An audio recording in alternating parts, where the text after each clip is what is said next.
All right. Today's guest is someone I've been wanting on the shed for a long time.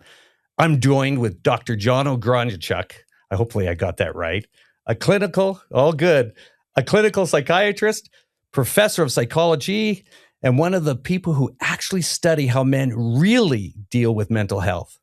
He's also the mind behind Heads Up Guys, a practical, no-nonsense resource built for men who don't want therapy, but do actually want their lives back. If you're a guy over 50 who's always said, I'm fine, but you know something's off, this conversation's for you. Creating curiosity by asking better questions. This is Shed Talk. You know what, John? Thanks for joining me on Shed Talk. Thanks very much, Kevin. I appreciate being here. You know what? How did I get the name? Did I pronounce that correctly? That's pretty good. Yeah. Was that your first go? I practiced a couple times because It's like hooked on phonics and then getting everything going. Yeah. So John, it's interesting because I'm dealing with mental health with men over 50 and the introduction. I want to deep dive a little bit and tell me your experience with men's mental health, in more particular with the older generation, with men over 50, because we know suicide rate is really high between 55 and 75.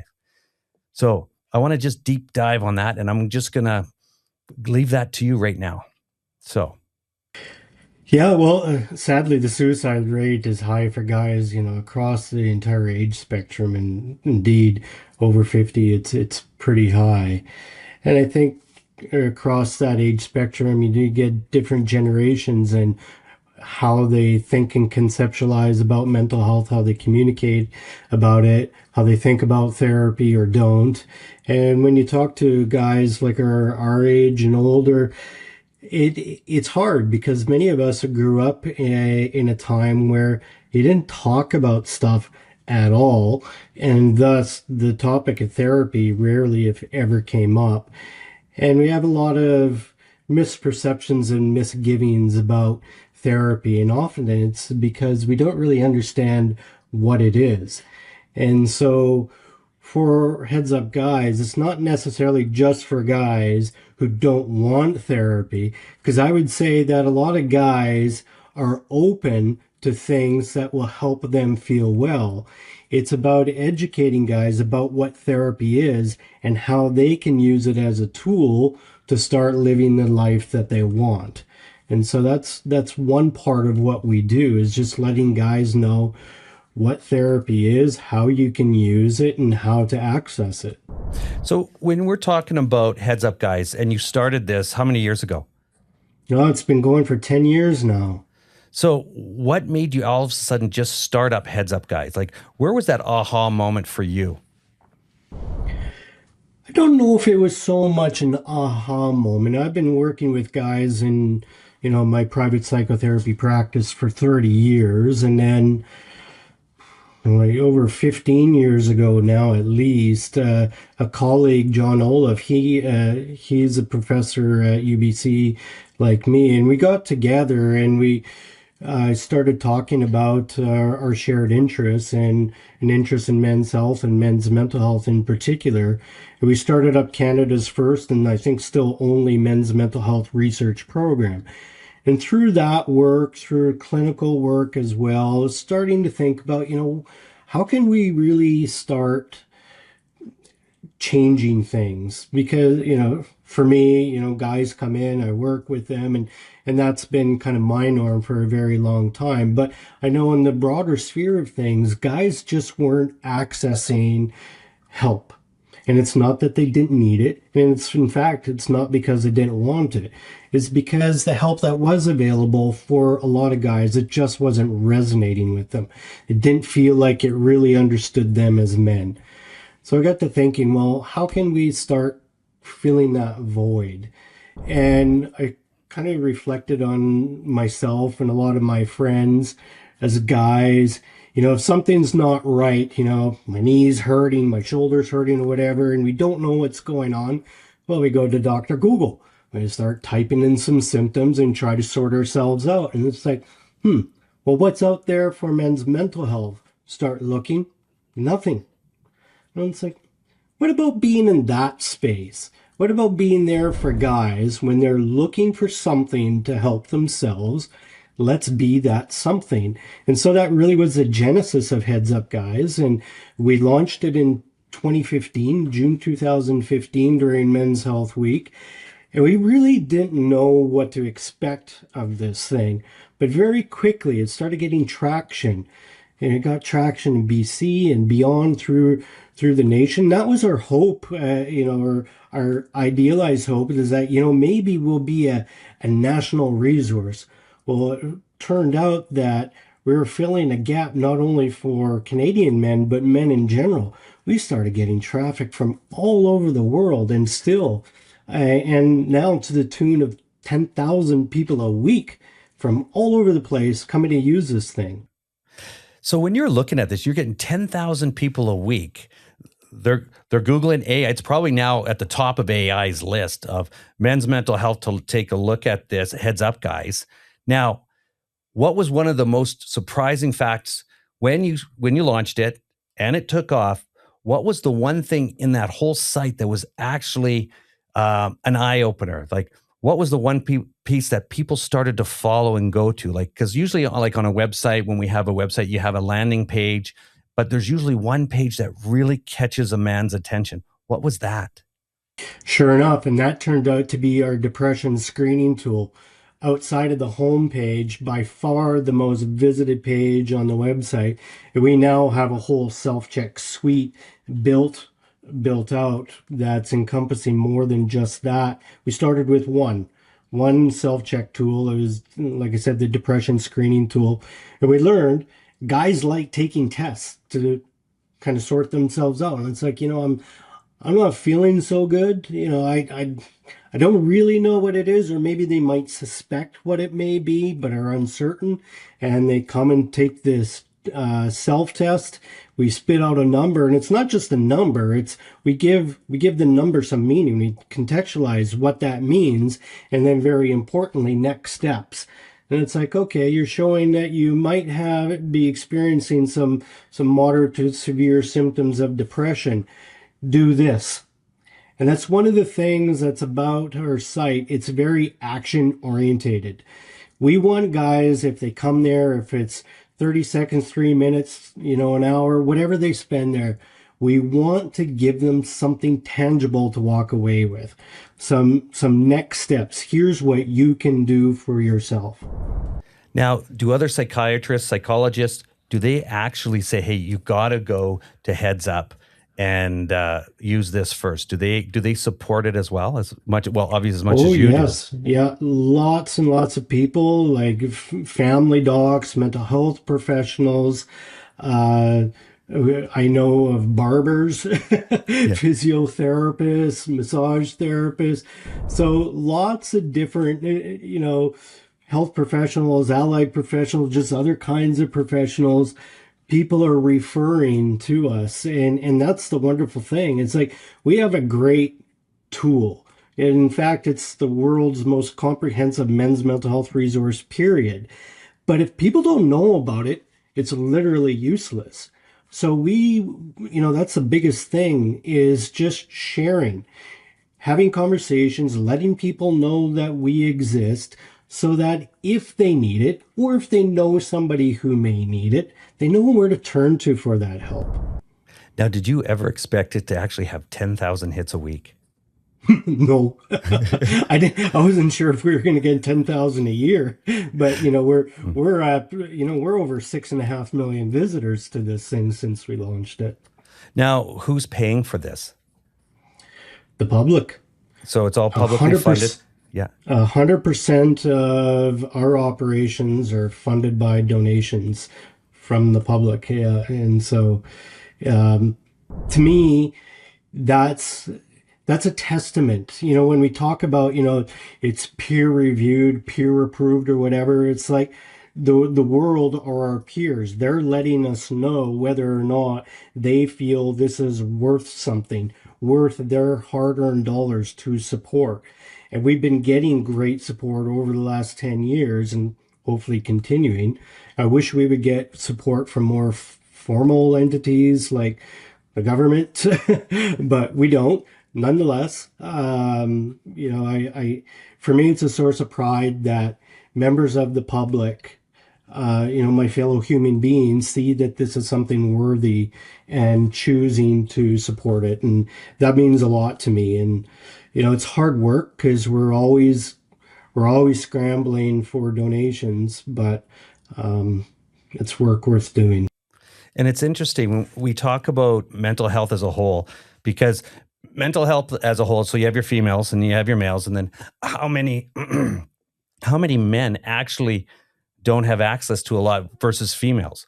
Because when I start talking more about, here's the podcast, Shed Talk, and I found the men that would come into my Shed Talk and we'd sit here shoulder to shoulder and have conversations, and some of the conversations got pretty heated up about depression, suicide, and going how to get help, and then looking for tools. Like you said earlier, just getting your tool out there, Heads Up Guys, I had to go through 5 different other people just to find it, never mind any research on it. Now, there's lots of research on mental health, but really narrowing it down to men, and now narrowing it down to men over 50 and men over 55.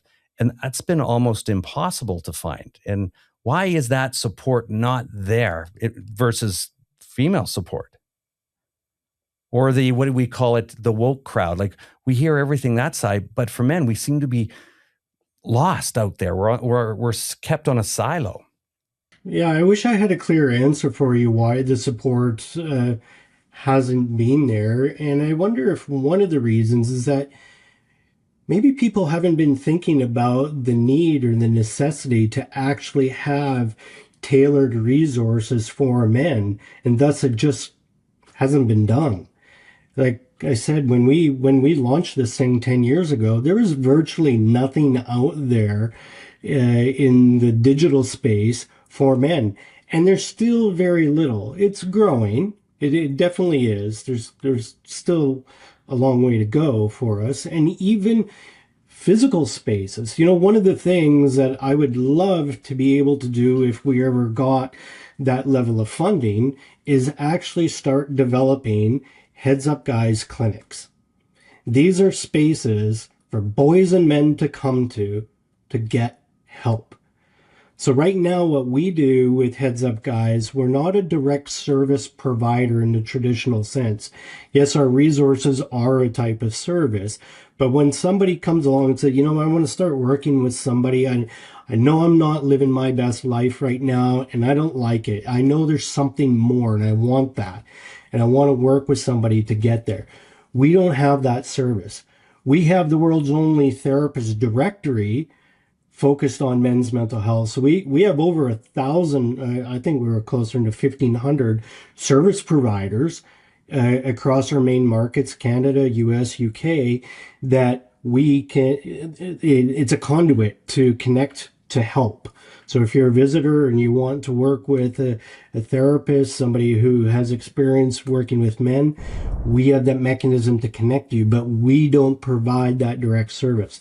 I'd love to be able to do that, but that's beyond our fiscal means right now. So it remains a hope. Yeah. So you have the directory.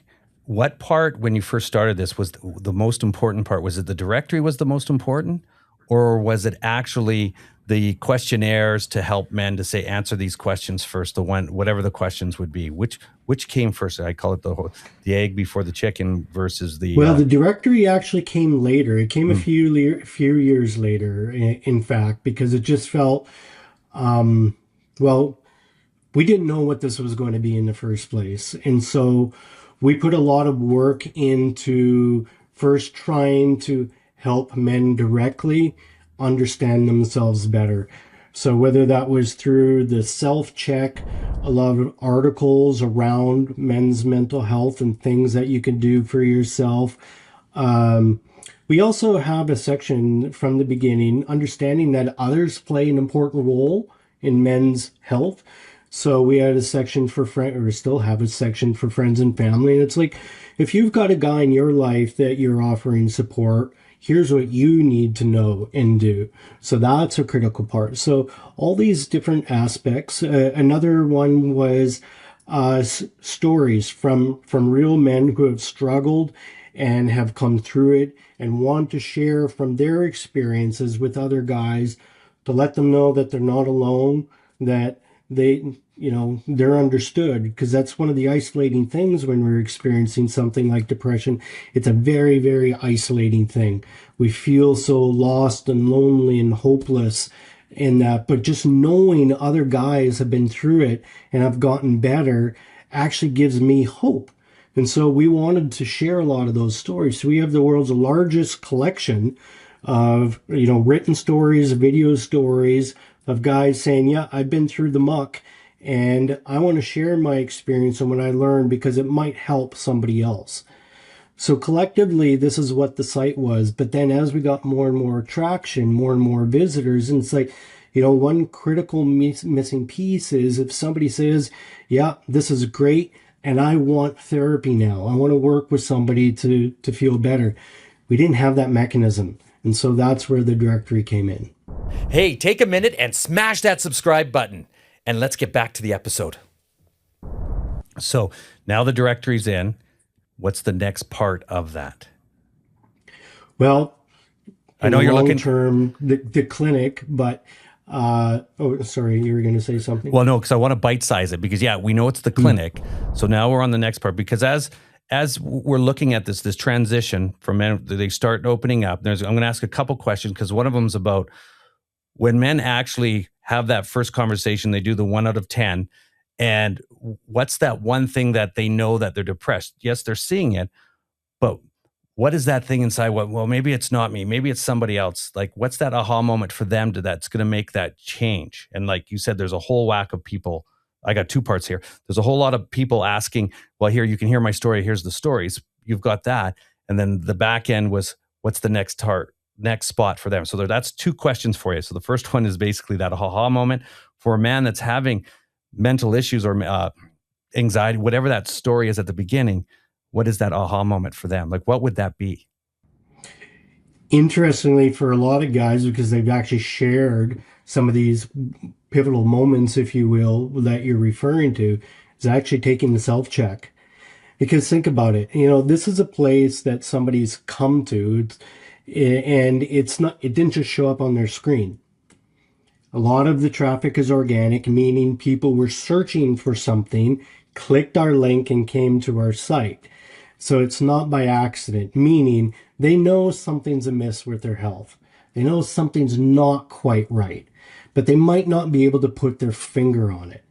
They take the self-check, we give them a number with what that actually means, and then some next steps. And when they get that, and it's like a lot of guys said, you know what? I knew I felt like bleep, but I didn't know it was depression. And that was their aha moment. It's like, okay, I got to do something about this. And so we try to provide, different kinds of steps toward that something. So that could be watching a video of somebody sharing their story. That could be to one of our courses. It could be one of our articles where we do a deep dive into specific aspects of mental health that might be related to depression. So for example, one of the things that people really struggle with when they're depressed are these negative thoughts that they get caught into these cycles, these loops, and they can't shake these thoughts and they don't even know why they're in their head in the first place. So we have articles and courses that talk about that, or about feeling lonely, or the role of relationships. And so we've got a lot of different touch points, if you will, for guys to learn more about their own minds and then sort of take control of getting their health back. So when you're looking at, you mentioned depression. What are the is there 5 of them, 6 of them categories? So you got depression, you mentioned, and what were the other 2? Say more. I'm not sure what you're getting at with So the question I'm getting at, so all of a sudden they're going in there and they do the self-check and it says, oh, yeah, I didn't realize that I have depression. Okay. Right. So that category puts him into the depression mode. So he can look at categories about depression, and this is what it was for him. Then you'll have another category that actually it's relationship mode, being lonely. Yes. Okay. So I see. So how many categories are there difference? You got depression, loneliness, numbing. How many categories are there? So you might be referring to criteria for depression. And so, or even further than depression. Go not just depression. Is there more? Okay. Is there another category to something versus depression? Well, depression is like a diagnosis, which the self-check doesn't do, because, it's a self-check tool. It's a screening tool. So it's called the Patient Health Questionnaire 9. This is the formal standardized screening tool that we use. And so let's say you get a 12. Oh, what does a 12 mean? Well, 12 is indicating that you are likely experiencing major depression. Go see a doc. That's what we do next steps. It's like, you've taken the self-check, you've got a number, we've told you what it likely means. What do you do next? You see a health professional to get that formally checked out. In the meantime, things that you can do. Here's an article on sleep, because sleep is almost always impaired when you are struggling with depression or other mental health difficulties.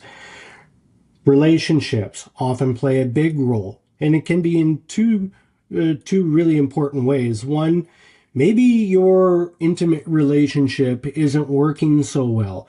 That could be a consequence of being depressed, but it also could be one of those precipitants that's contributing to depression. Or maybe you're just feeling very, very isolated in life, sort of this existential isolation beyond just being physically alone. There's a sense that you are alone in life.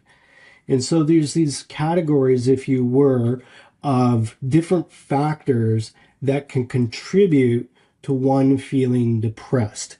And so diet, what we eat, it's like, if you eat like junk, you're going to feel like junk, so to speak.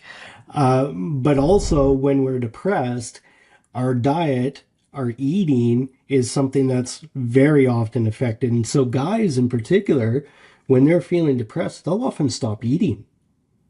Well, we need nutrition.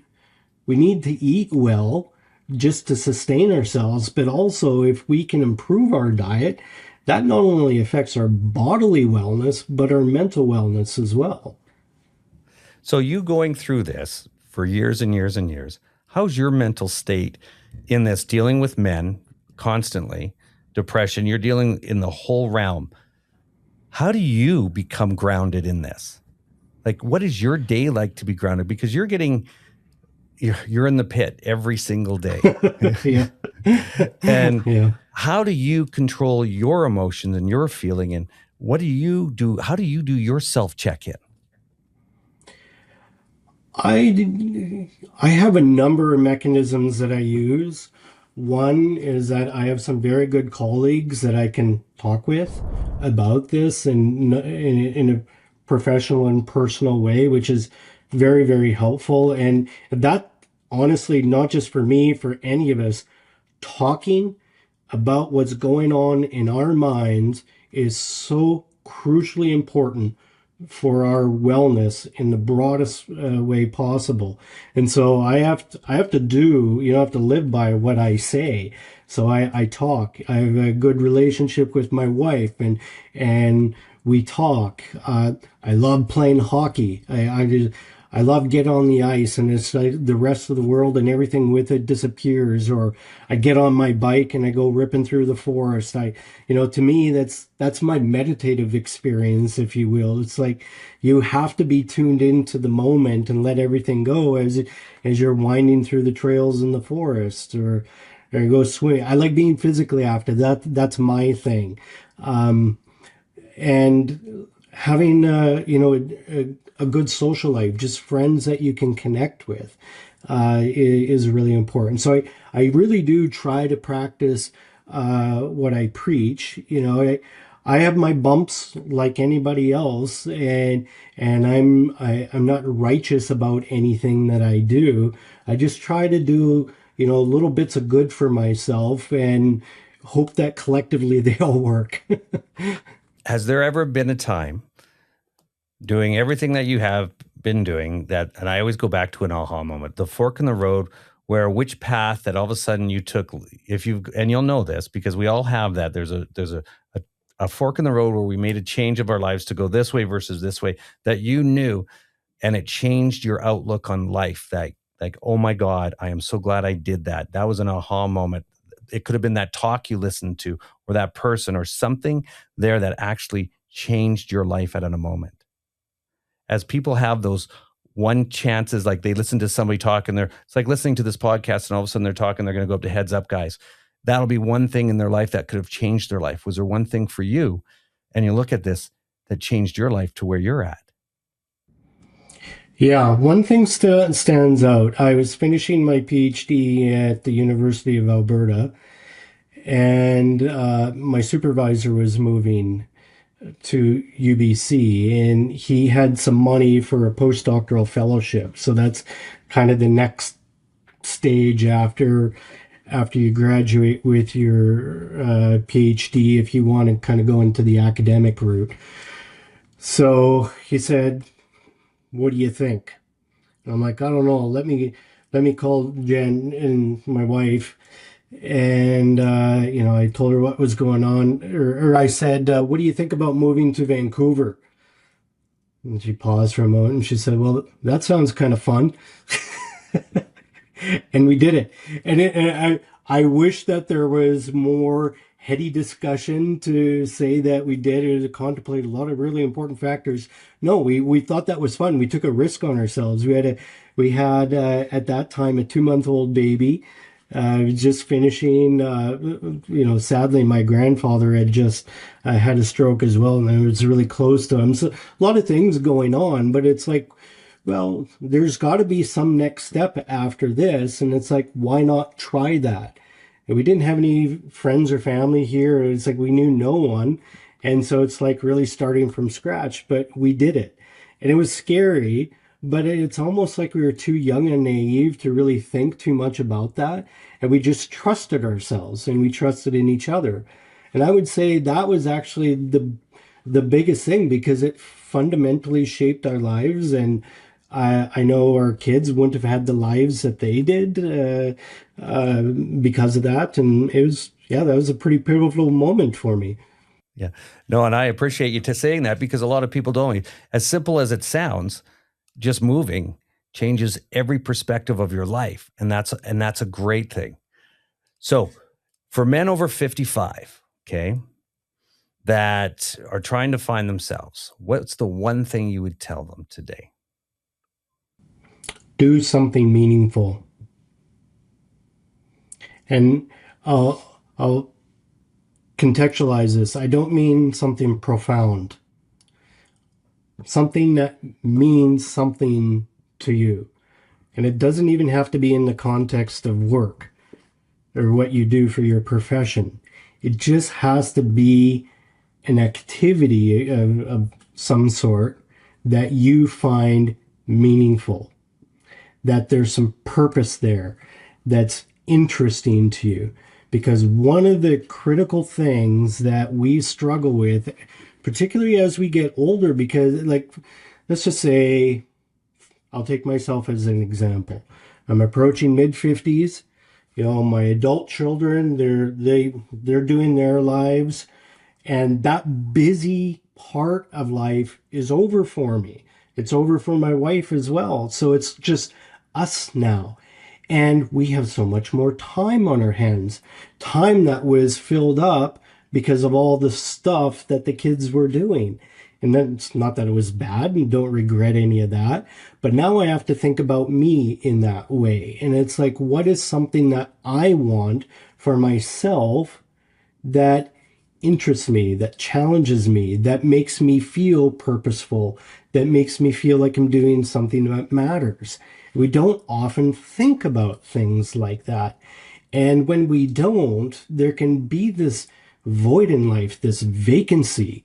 And people often say, oh, the midlife crisis and that. It's often about feeling that you lack purpose or meaning in life. And how true that is, because this is where men actually find themselves for the first time in stillness. They've been busy, the kids are gone, and they actually sit there and they're going, ooh, now what? Oh, this is what it feels like. Ooh. Yeah. How it can be scary, that can right? be. Yeah. And a lot of men, when we talked in the shed, that's one of the things they talk about is just all of a sudden, I'm no longer busy at work where I used to hide behind it. Now I'm here and I'm just going, I don't know where to go. And that whole conversation starts that way. Yeah. And there's the element of boredom. And I don't mean that in a critical sense, but you were talking about, let's say you've been in your job profession for many, many years, decades, and you've either kind of reached the pinnacle of your career. It's like there's no more hoops to jump through. There's no more big objectives to pursue, or you've just been doing the same thing for so long that you're kind of on autopilot mode in some ways. You don't have to think as much and it doesn't take as much out of you, which can be good and bad, but you become bored and you don't know how to fill that void. You don't know how to get your mind going again. And very often we're afraid. We become comfortable in that boredom and thus afraid to kind of upset things because it's like, yeah, it's not necessarily exciting or challenging, interesting, but it's comfortable, it's predictable. And so I don't want to rock the boat. But often what we do need is to rock the boat. How true that is. Do you know what, John? Thank you for being on Shed Talk and having this great conversation with us. Like and share. Now, John, one more thing. Where do we look up for Heads Up Guys? How do we find it? How do we get everybody out there? And how do we get more funding to you too? Go to HeadsUpGuys.org. It's a great website. And there's a donate button in the top right corner. I'd encourage you, even if it's not something for you, I guarantee you there is some man in your life who needs help. And this is one way that you can help change and even save a life. This is a life-saving resource. And we need your support in order to keep delivering this life-saving resource. So I really encourage people to donate and thank you in advance for that. Awesome. I thank you for joining me. And everybody like and share. You know what? Push that button and donate, and we'll see you there with Heads Up Guys and .org. Thanks, John. Thanks, Kevin. Now you know. Shed Talk.